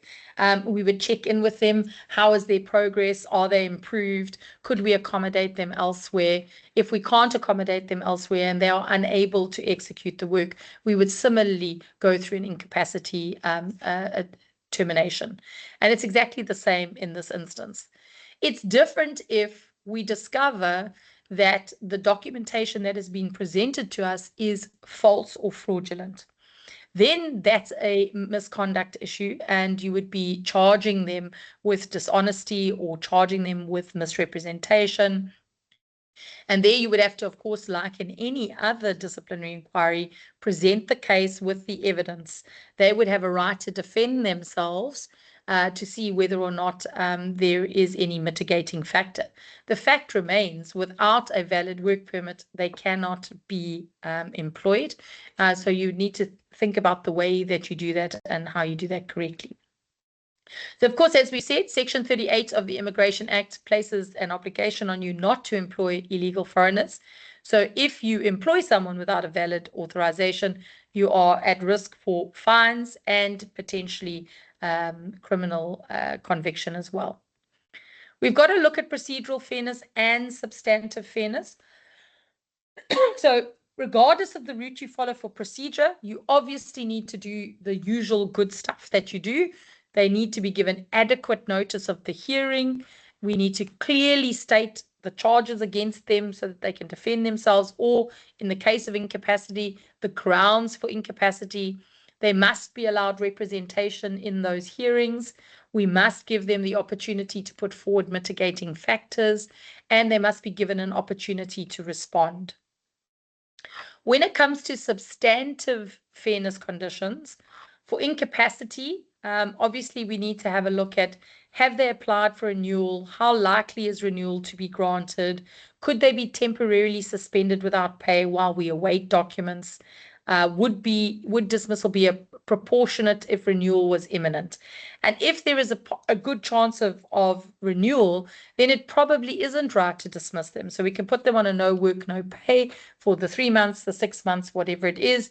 And if they come back with updated documents, they can obviously resume their duties. Now, just as you would apply the same principles for an ill health, the nature of the role, whether you could get a temporary person in, those are all sorts of things that you would have to factor when making a determination as to how long you might have them on this sort of temporary layoff. So think about it in the same way that if you were dealing with somebody with an injury. For misconduct, though, where there's been misconduct relating to fraud or misrepresentation, the relationship of trust is almost surely irreparably damaged. Obviously, fraudulent documentation probably constitutes gross misconduct. And of course, there may have some mitigation in certain fraud cases, or whether individuals have been subject to being, scammed by somebody on the outside, in which case you may not be dismissing them on the charge, but you would still then have to follow an incapacity process, because the fact remains they haven't got a work permit. So just think carefully about which one makes the most sense relative to the specifics of the individual and the individual case. Okay. So if documents have expired, the action steps: suspend the employee. I would say not potentially without pay. Without pay, they cannot legally work, so no work, no pay. Institute incapacity proceedings, and of course allow them a reasonable opportunity to regularize their status. If the regularization is not possible within a reasonable time frame, then dismissal, of course, will likely be deemed fair. If documents are found to be fraudulent, suspend the employee pending investigation, institute misconduct proceedings for fraud or dishonesty. The relationship of trust is likely irreparably broken, and dismissal then would be substantively fair, so long as you followed a fair procedure. Of course, if during the process it is discovered that they could put forward defense that they genuinely didn't know that that was a fraudulent document, you may then find them not guilty, but then you're going to put them into an incapacity proceeding anyway. So just have a think about multiple employees, because of course consistency is critical. We have to have the same approach with all foreign nationals, because again, otherwise we fall into the trap of unfair discrimination, unfair labor practice. Make sure we document the process as we always do. And we need to document this process not only from a labor law perspective, but if there are ever any questions from a Department of Home Affairs perspective. Be mindful, the CCMA and the Labour Court have shown some sympathy towards employees in immigration-related dismissals. specifically where the employer is deemed not to have given a fair opportunity or reasonable opportunity to them to regularize their status. But know that, of course, courts have upheld dismissals, and CCMA bargaining councils have upheld incapacity dismissals for those who haven't been able to secure their permits. And of course, when it comes to misrepresentation or fraud, dismissals as per our usual misconduct rules. So we've given you a couple of steps of what you should do if you discover that the foreigner has no work permit. Ideally, we're wanting to be proactive.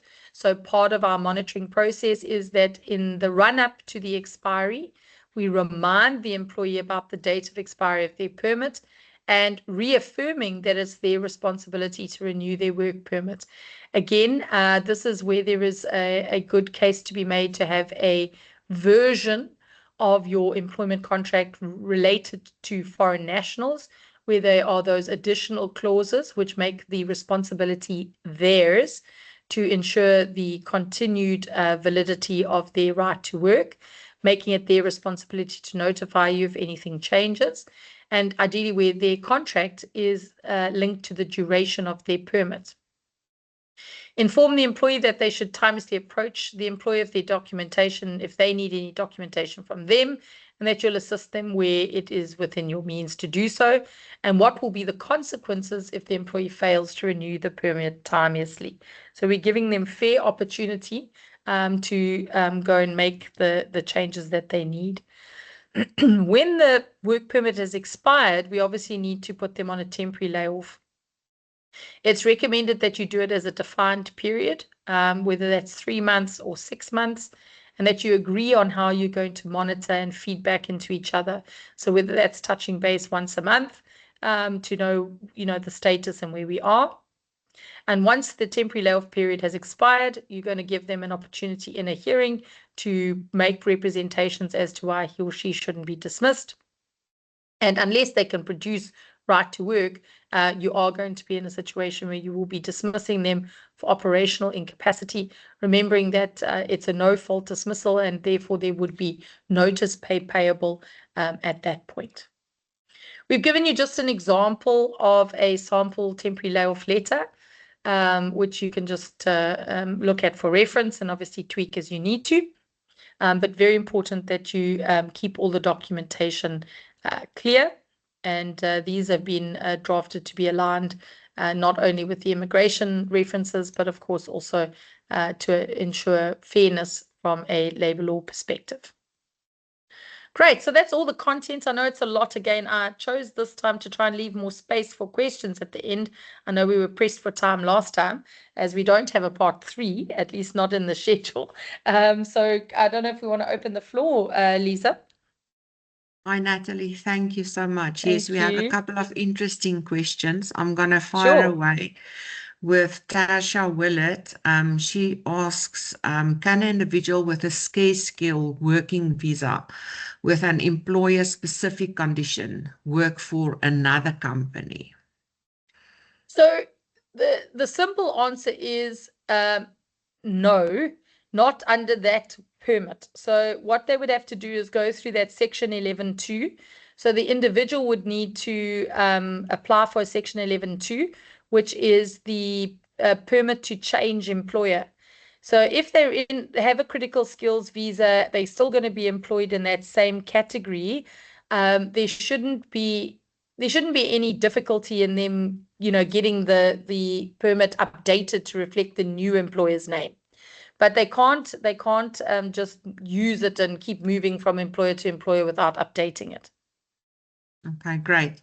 I've got a question here that you have addressed, but I think there was a lot of late sign-ins. So Sure. maybe if we can just run this through. Does this mean that every general work visa should have the name of the employer plus the specific job you are hired for? And does it also mean that I cannot hire someone who presents a general work visa that has no company name or even with a company name?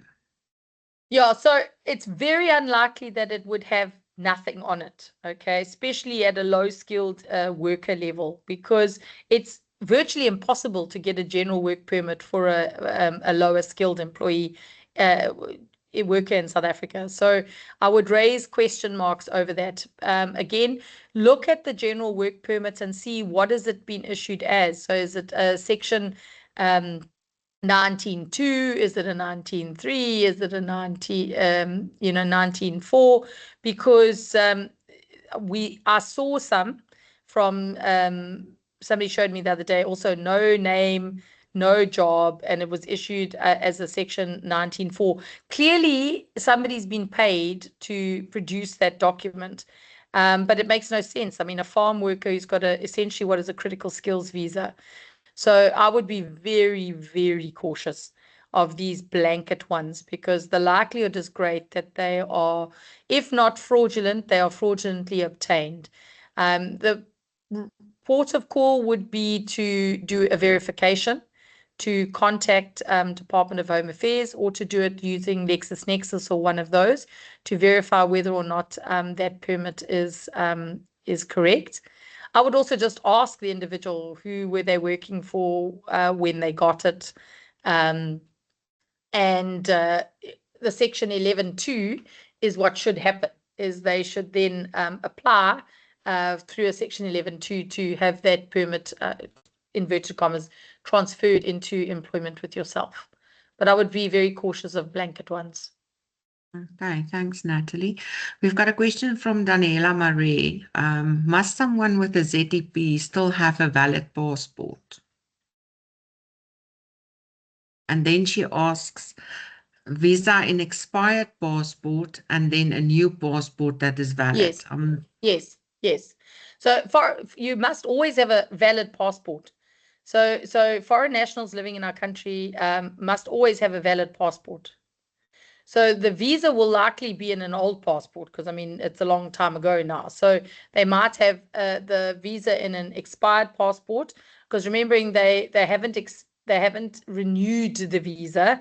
We just got the extension, and then they would have their new passport. But foreign nationals should always have a valid passport. Okay. Do you have access to the chat box, Nats? Just 1 second. I probably can. Let me. Because there's a picture that one of the attendees have inserted about Malele, Okay. Malele. Okay. Let me have a look. He inserted a general work permit and asked if it's legit. It seems to him that it's suspicious. Okay, you're putting me on the spot now. So I'll give you my 2 cents. Let's pull it up. Can everybody see that? Not yet. I don't know if the chat actually shows. It might not. Sorry. So maybe everybody general can work. go to the chat box and see it. So maybe if you can just give an feedback on that.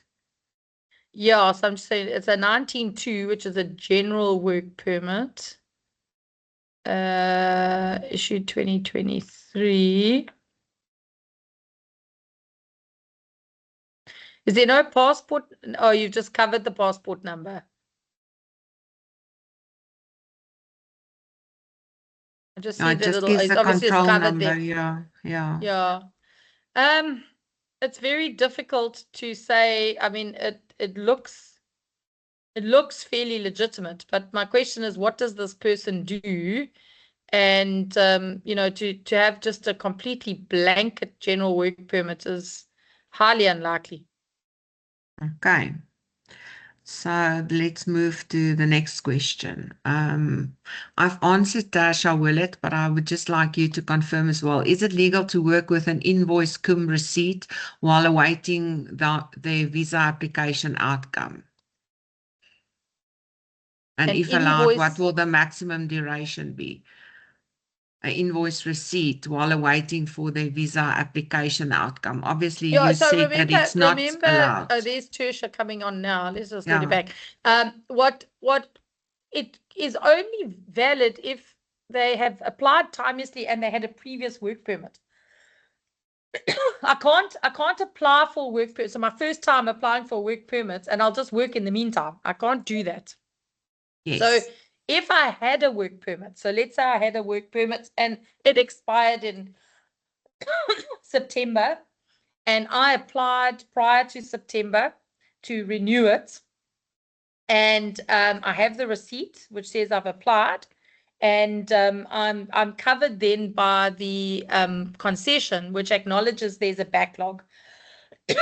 Sorry, I can carry on working under the conditions of my visa, my previous visa, until I hear back on my new one. But I can't work with an application receipt if I've never had a visa before, and I'm not allowed to do that. Perfect.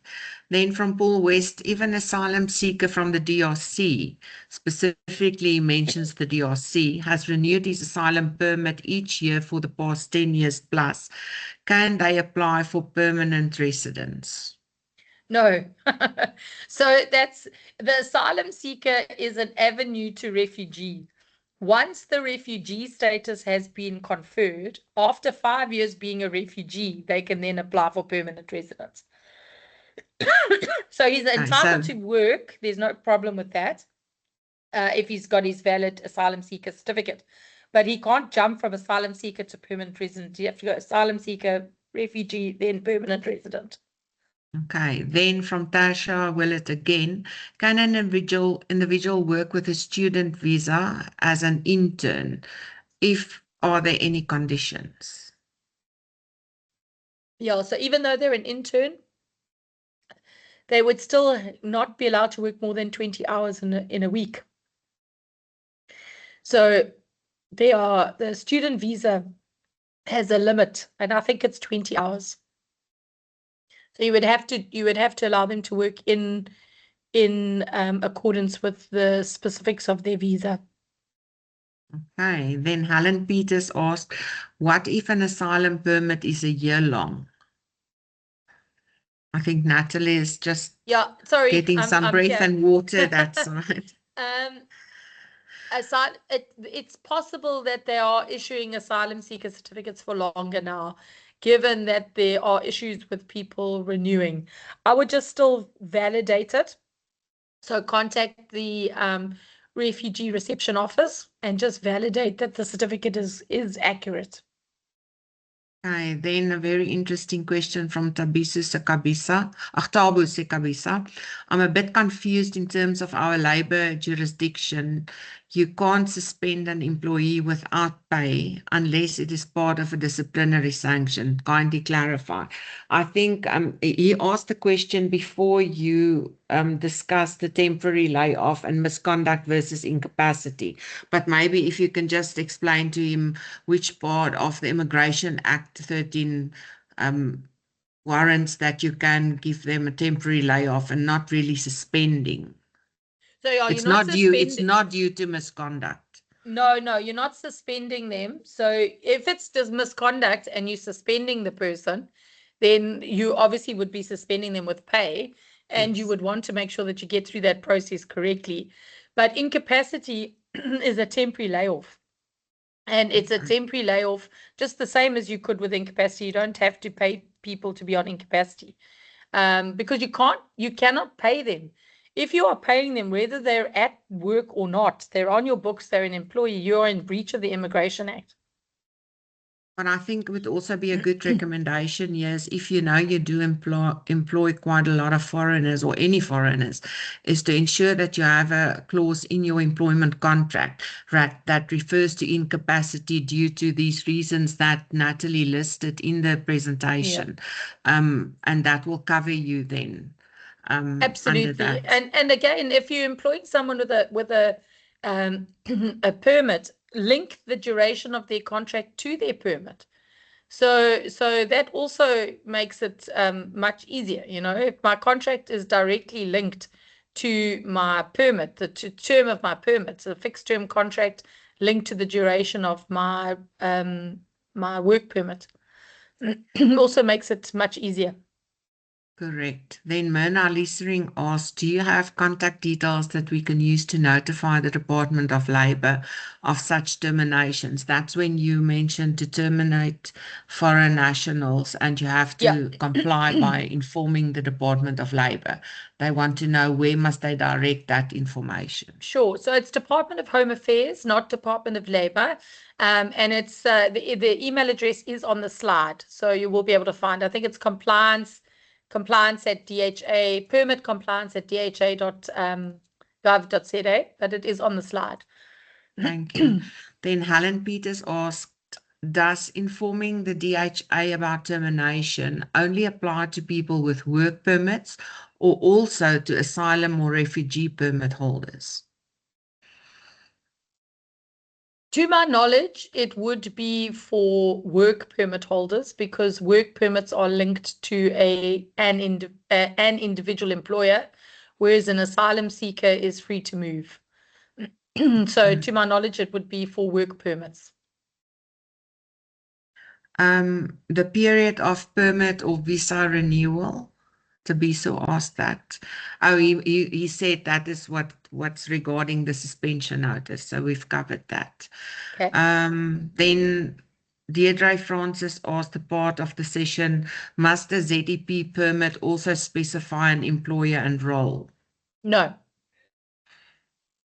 So ZEPs, remember, ZEPs were part of that very special dispensation. So it essentially just gave holders the right to live and work freely, live, work and study and travel into and out of South Africa freely. So ZEPs don't have any limitation on the type of work they do or who they work for.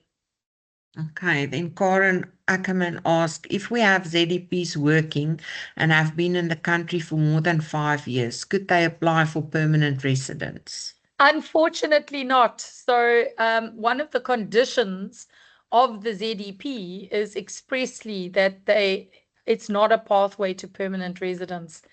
And that's one of the challenges that has also been raised through these legal challenges. I can't tell you for sure, but I suspect that we're going to see some kind of change coming forward, because I don't think this is one that they're going to be able to just leave. There are just too many Zimbabweans who have been in the country and I'm talking about ZEPs. So these are compliant people who came here, who did all the right stuff all the way along. They renewed their documents each time.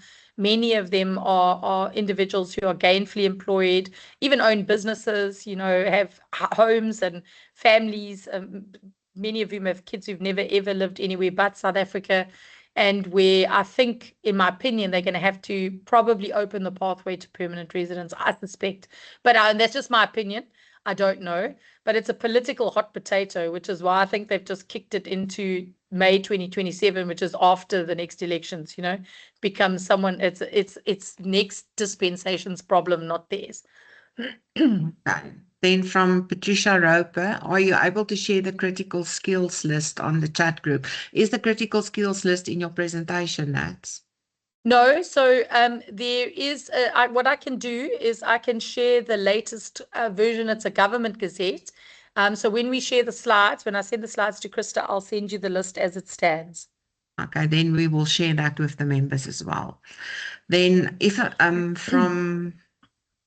an employee has applied for an extension on their visa before the expiry date and the current visa has in the meantime expired, are they still allowed to work based on the application? Yes, so long as they've got proof that they have applied. Okay, and they're then covered by the concession, and that's currently until the 31st of March 2026.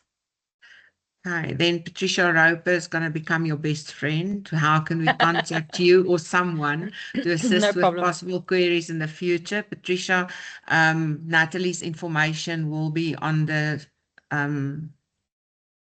webinar slides that we're going to share. You will be able to reach out to her and her team there. Then Wendy Borowski, if you implemented a temporary layoff unpaid, which eventually results in an incapacity termination, of the following process. You mentioned employees should be given notice as if it's a no-fault dismissal, but the Yes. layoff is unpaid. Would you then Yeah. have to pay the notice period, or would that period also be unpaid due to incapacity of the permit that couldn't be renewed? Or It's a good question. I'm not 100% sure, but I think we would follow the same rules. So I think you would, as a good faith, you probably pay the month's notice or the 2 weeks notice or whatever. The notice period in my view would be paid, but Paid. the duration that he would No. not work due to the incapacity would be unpaid. Unpaid, absolutely. Yes. And that's all questions that we have.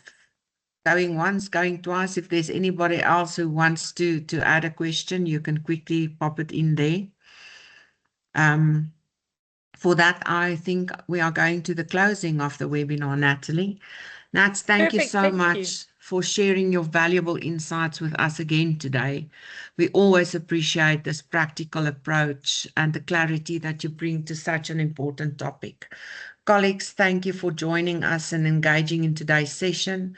We hope you found the session helpful and that it adds real value to your workplace practices.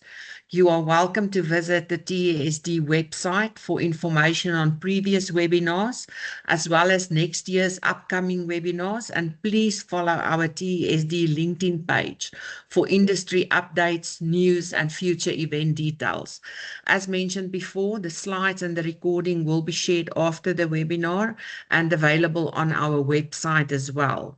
And until next time, stay safe, stay compliant, and thank you for being part of the TESD community.